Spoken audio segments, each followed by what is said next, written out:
जब राम जी ने अनेक बाण मारे और रावण नहीं मरा, तब विभीषण जी ने बताया, पहली बात तो ये बताई कि नाभि में मारो, दूसरी बात बताई, बोले प्रभु इन बाणों से नहीं मरेगा ये, क्योंकि इसके प्राण तो पहले ही एक बाण पर आपके पूर्वज रघु महाराज ने लिख दिए थे, और वो बाण इस वक्त ब्रह्मा जी के पास है। तुरंत राम जी ने ब्रह्मा जी का आह्वान किया तो ब्रह्मा जी ने तुरंत बता दिया, बोले महाराज मेरे पास नहीं है।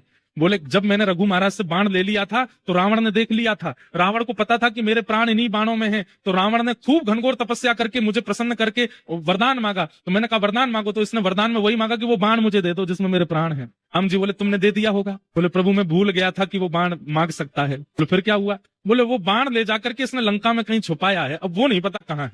राम जी चिंता में बैठे, बोले रावण मर नहीं रहा है, इसका तो एक बाण में प्राण है। हनुमान जी महाराज आए, बोले भगवान कितना भी बड़ा राक्षस हो, कितना भी बड़ा धनवान व्यक्ति हो, कितना भी बड़ा बुद्धिमान व्यक्ति हो, वो अपनी गोपनीय से गोपनीय चीज किसी को नहीं बताता सिवाय अपनी पत्नी के, और विशेष रूप से तब जब पत्नी भोली हो, सीधी हो।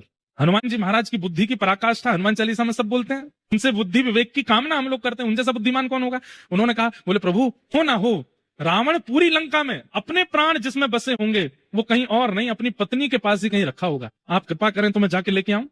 बोले जाओ।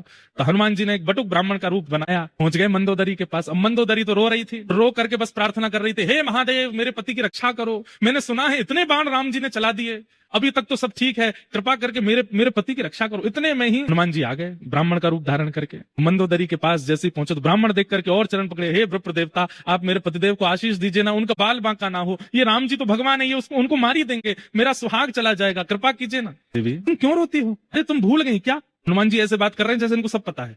तुम भूल गई क्या? क्या?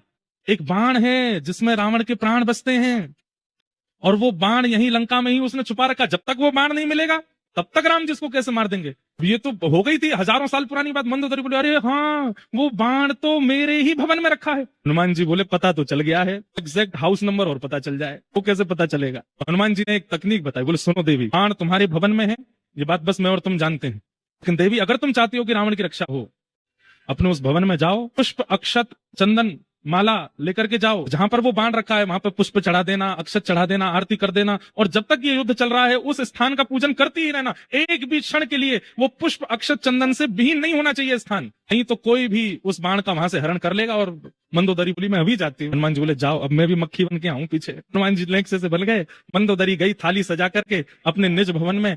खूब सारे खंबे लगे थे, उनमें पीछे एक खंबा था जिसमें वो बाण चिना हुआ था भीतर। मंदोदरी गई, वहीं जाकर के जैसे ही माला चढ़ाई, अक्षत आदि लगाए, हनुमान जी छोटे से बन के गए, इतने में विशाल रूप धारण किया और एक मुष्टिक प्रहार करके खंभ भेदन करके भीतर से बाण निकाला, लेकर के सीधे राम जी के पास गए, जाके चरणों में अर्पित कर दिया, लीजिए प्रभु मार दीजिए। तब राम जी ने अंतिम बाण धारण करके जैसे ही रावण में मारा, वध हो गया।